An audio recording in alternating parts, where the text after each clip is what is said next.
What systems in the body does X39 balance? Okay, let's go back, and instead of talking about this, let's look at a clinical study.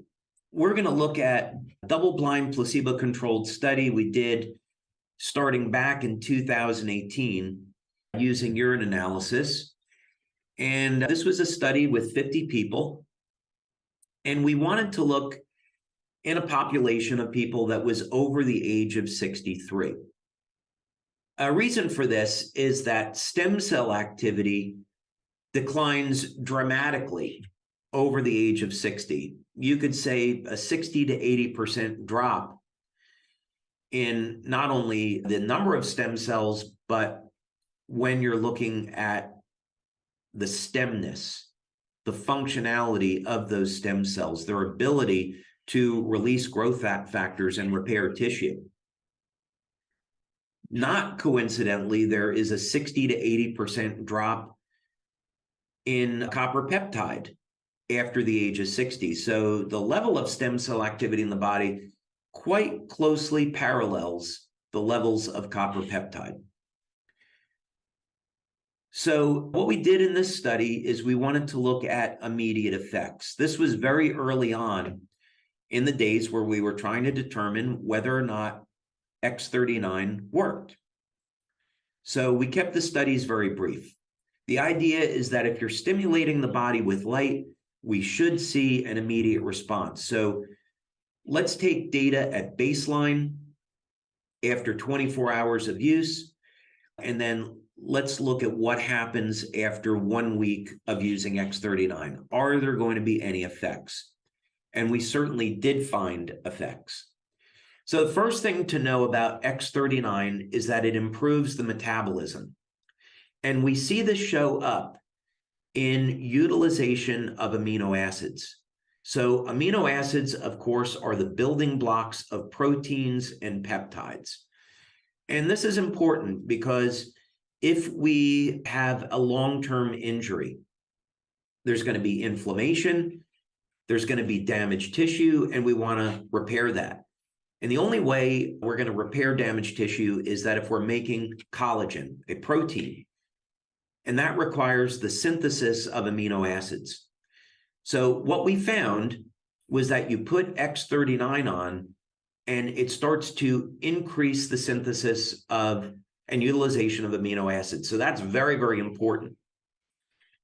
Now, another thing that we found, which at the time to me was surprising in a good way, was that we were seeing improvements in memory within the first 7 days. And that is staggering. Now, we've done research into cognitive function for many, many years.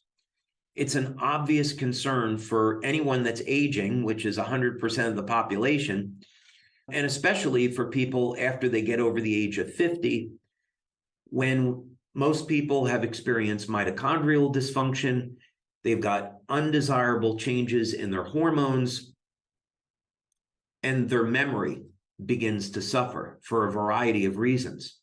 So to see an improvement in memory in the first 7 days was remarkable. And in fact, we have a separate study looking at exactly why this is and why it happens.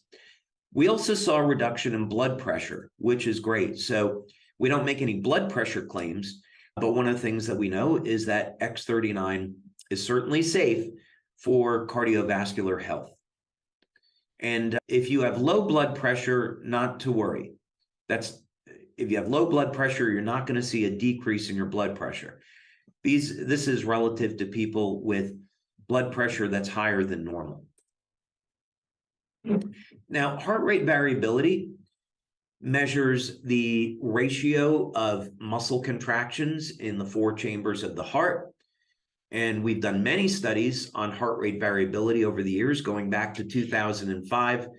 So it was great to see that by elevating copper peptide, we could see the heart rate variability improve.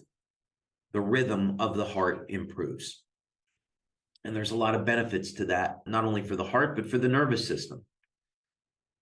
remarkably, we saw that people started to see an improvement in the quality of their sleep the first 24 hours. Now, I hope all of you are going to be at Nova, because I'm going to be covering this in great detail.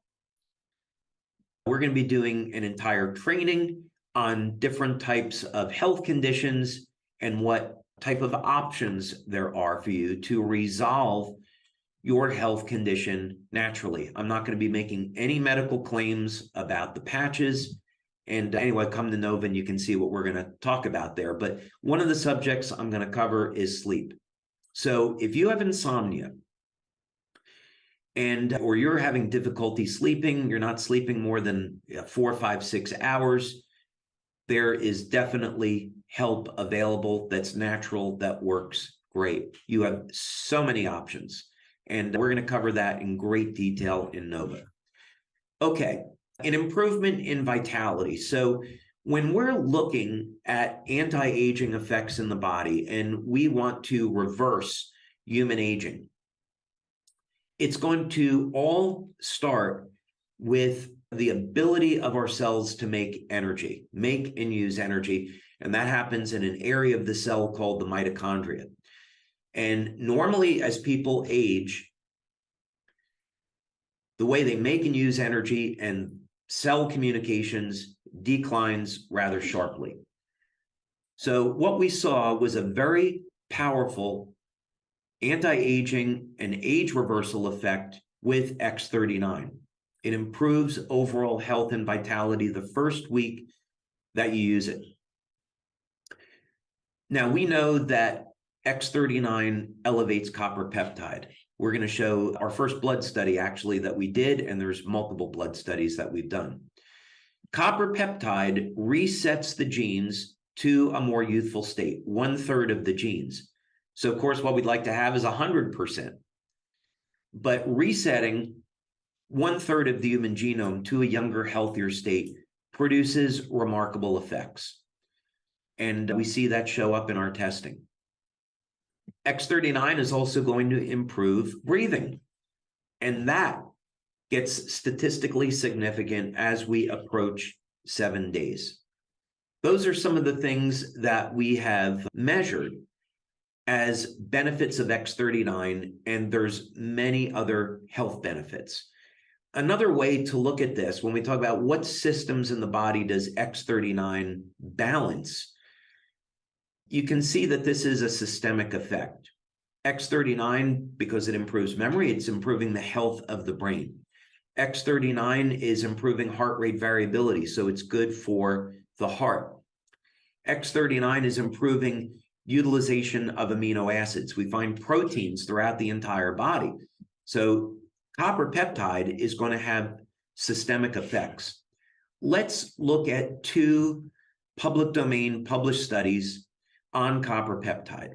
Let's start with this one, regenerative and protective actions of copper peptide in light of new gene data. So, first of all, Lauren Picard was the person that discovered copper peptide. And my opinion is that he needs a Nobel Prize. His work that he did over a period of 50 years on copper peptide is unparalleled.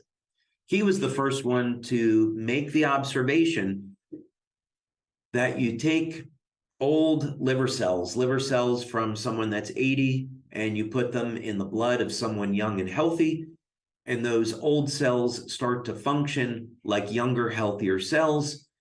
And one of the factors that's responsible for that is copper peptide. So he should definitely get a Nobel Prize for that work. Now, as part of his published data, one of the things that he finds is that copper peptide resets thousands of genes to a more youthful state. One of the things we might want to look at here, and again, he did this work on injections of copper peptide or examining copper peptide in vitro in a cell culture. We do not do studies looking at anti-cancer effects with X39. We don't look at DNA repair.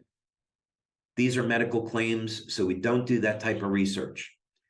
But from the point of view of looking at effects of copper peptide, this is extremely interesting.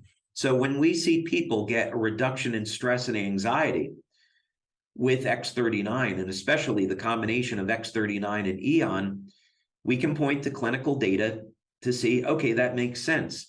There's anti-anxiety, anti-pain effects from copper peptide. DNA repair is really interesting to me. And there's also effects with copper peptide where it can protect the body from UV radiation. As an example, one of the things we learned quite by accident was you put on an X39 patch, and we see that many people do not get a sunburn, that they simply go directly to a tan. That's an exciting benefit of X39 that I have personally enjoyed. My heritage is German, Italian, and Irish, and I have Irish skin, no question about it. So my entire life, I have burned quite easily in the sun. So if you're someone that burns easily, what I recommend doing, in addition to trying X39, still use sunscreen, of course. I'd have to recommend that legally, but also make sure you're taking a copper supplement. 2.5 milligrams of copper glycinate would be fine. There's natural sources of copper, such as wheatgrass, chocolate, liver, especially, is very high in copper. But if you want to cover the bases, take a daily supplement. Copper is an amazing antiviral. So especially in a post-COVID world, taking copper daily is a smart way to help give yourself protection and for some of the other benefits associated with copper. But in any case, this is a good study to look at with respect to benefits of copper peptide. Another one is this one over here, and we're going to talk about recovery of stem cells. But just so you can see where this is coming from, it is in this article here, again by Dr. Picard. GHK peptide is a natural modulator of multiple cellular pathways in skin regeneration. If you simply do a search on copper peptide and stem cells, you can find these studies quite easily. You can even just do a Google search on GHKCU and clinical studies. And again, you can find it quite easily. So this article is going to give a great introduction to copper peptide and some of the many, many benefits that are associated with it. There's one on DNA repair. So there's been a lot of information that's been obtained through clinical studies on the connection between copper peptide and stem cells. I know this was one of the questions that was being asked. So copper peptide acts as what's called a Yamanaka factor. And copper peptide is going to have a number of significant benefits when it comes to stem cells and wound healing. And that's quite evident by all the clinical research. So how does this work exactly? First thing is that all of the benefits of copper peptide eventually trace back to the use of this peptide as a gene modulator, meaning it's going to reset genes to a younger, healthier state. When we're looking at stem cell activity, the relevant gene is P63. P63 is going to turn on the ability of stem cells to proliferate. So in other words, let's say that you have an acute or chronic injury. Few things there. First thing is there's an inflammatory response. So if you want to heal from any chronic injury or a chronic health condition, you've got to get the inflammation under control. Now, there's ways to do this through your diet, through your lifestyle, through supplementation. We don't make medical claims about the patches. Elevating glutathione using a product like Eon helps to manage inflammation. The only thing we claim about that is that it's useful for stress reduction and useful for managing pain. Where this matters, though, is that stem cells are going to be killed off by oxidative stress and inflammation. So if you're wondering, why do I have arthritis? How come I haven't healed? You got to get the inflammation under control so the stem cells can go in there and repair the damaged tissue. So copper peptide is going to be part of reducing inflammation and managing it. It's going to make the stem cells act and behave like younger, healthier cells, and it's going to allow the stem cells to get to where they're going. Copper peptide also acts as a Yamanaka factor, meaning that you increase the copper peptide levels in the skin, and they revert skin stem cells back over into pluripotent stem cells. Those pluripotent stem cells then get into the blood, get into your circulatory system, and go to where they're needed. So elevating copper peptide has enormous benefits when it comes to repairing damaged systems in the body. This was also something that I thought was worth mentioning. It's with VEGF. When we were doing our stem cell research at the National University of Ireland in Galway, this was the key growth factor that we were looking at, VEGF, vascular endothelial growth factor. And that's because of the obvious benefits that VEGF is going to have on the circulatory system, on the cardiovascular system. So if you can elevate VEGF, I'm not making a medical claim. This is for injections of copper peptide. Copper peptide injections can be used to elevate VEGF and treat many different types of cardiovascular disease. So that's the interest in it. And of course, you study MSC stem cells, which I pronounce as mesenchymal because that's how they pronounce it in Ireland. I know there's other pronunciations for that.